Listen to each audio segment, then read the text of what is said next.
এক রাতের জন্য আপনাকে চাই? এই মুচির বাচ্চা মুচি, তুই আমার বউকে কি দেখাচ্ছিস?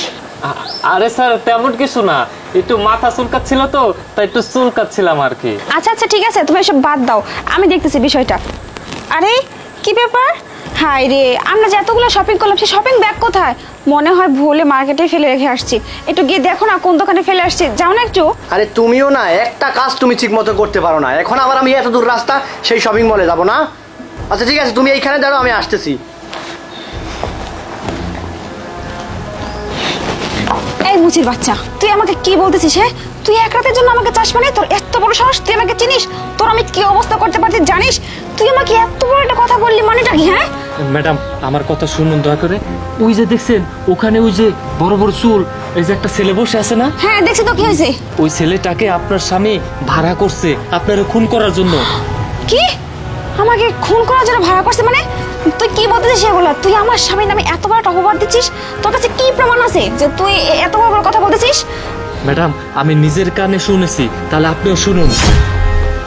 এই পিকটা দেখ, ভালো মতন দেখ। এই মেয়েটাকে চিনিস? হ্যাঁ চিনি তো।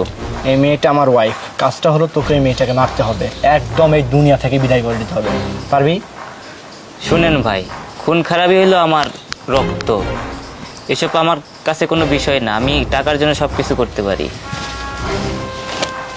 এই নে, এখানে 1,00,000 টাকা আছে। কাজটা যেন খুব স্মার্টভাবে করবি, একটা কাক পক্ষীও যেন টের না পায়, বুঝতে পারছিস? ওকে, আপনি টেনশন করবেন না, আপনার কাজ হয়ে যাবে। আচ্ছা ঠিক আছে, আপনি বাড়িতে গিয়ে রিল্যাক্সে ঘুম পারেন, যান। মনে যেন থাকে। ঠিক আছে। এই মুচির বাচ্চা, যদি তোর কথা মিথ্যা হয় না, তাহলে তোকে একটা দোকানদারি করার স্বাদ আমি মিটিয়ে দিব।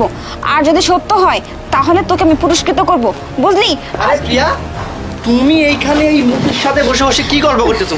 এই মুচি, এই তুই আমার বউকে কি বলছিস? না না, ও শোনো, ওর কোনো দোষ নেই। ও আমাকে বলতেছিল ওর যেন মাথায় না কোথায় যেন কি হয়েছে, তাই বলতেছিল, এই জন্য শুনতেছিলাম। এই আর কি, আর কিছু না। চলো বাসায় চলো। আচ্ছা ঠিক আছে, চলো।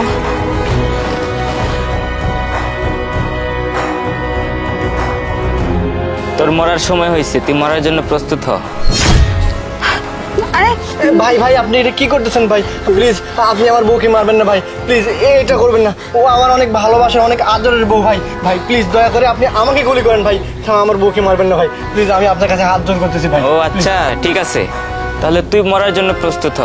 এই তুই কি পাগল হয়ে গেছিস নাকি? হ্যাঁ, তোকে আমি 1,00,000 টাকা দিয়েছি ওকে মারার জন্য, আর বন্দুক কি আমার দিকে ধরছিস মানে? আচ্ছা ঠিক আছে, তাহলে ম্যাডাম আপনি মরার জন্য প্রস্তুত হন।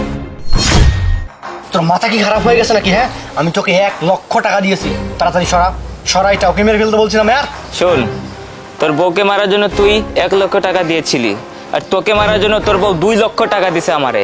এবার তুই মরার জন্য প্রস্তুত হ, আর শয়তানকে ডাক যেন শয়তানের কাছে যেতে পারে। ভাই আপনি ম্যাডাম দ্বারে মাইরেন না, ম্যাডাম অনেক ভালো মানুষ বুঝছেন। মারবো না মানে? ওরে মারার জন্য আমি 1,00,000 টাকা পাইছি, আর আমি টাকা পাইলে আমি সবই করতে পারি। শুনুন, আমি একটা কথা বলতেছি আপনাকে। আমার স্বামী আমাকে মারার জন্য আপনাকে কত টাকা দিচ্ছে জানি না, তবে আমি আপনাকে এর থেকে বেশি টাকা দেব, কিন্তু আমাকে নয়, আমার স্বামীকে মেরে ফেলতে হবে। আপনি কি বলেন এগুলা? মানে কত টাকা দিচ্ছে আমার স্বামী আপনাকে? আপনার স্বামী আপনাকে মারার জন্য 1,00,000 টাকা দিচ্ছে। ঠিক আছে, তাহলে আমি আপনাকে 2,00,000 টাকা দিচ্ছি। এই নিন টাকা। 2,00,000 টাকা? ম্যাডাম আপনি কোনো টেনশন নেবেন না, টাকার বিনিময়ে আমি সব কিছু করতে পারি। ঠিক আছে, আপনারা যান, নিশ্চিন্তায় থাকেন, বাকিটা আমি দেখতেছি। আচ্ছা ঠিক আছে। ঠিক আছে, অনেক ধন্যবাদ ভাই। ওকে চলো চলো। 2,00,000 টাকা? কি কি বলতেছিস তুই এসব প্রিয়া? থাক, ওকে মারতে হবে না। ওকে যদি মারো তাহলে তো ওর আর আমার মধ্যে কোনো পার্থক্যই থাকবে না, তাই না? ছি না, তুমি আমাকে বললেই পারতে, আমি তোমার জীবন থেকে সরে যেতাম। তোর অন্য মেয়েকে পছন্দ ভালো কথা, আমাকে ভালো করে বলে দিতে। তা বলে তুমি আমাকে মারার প্ল্যান করবে? তুমি গুন্ডা ভাড়া করবে আমাকে মারার জন্য?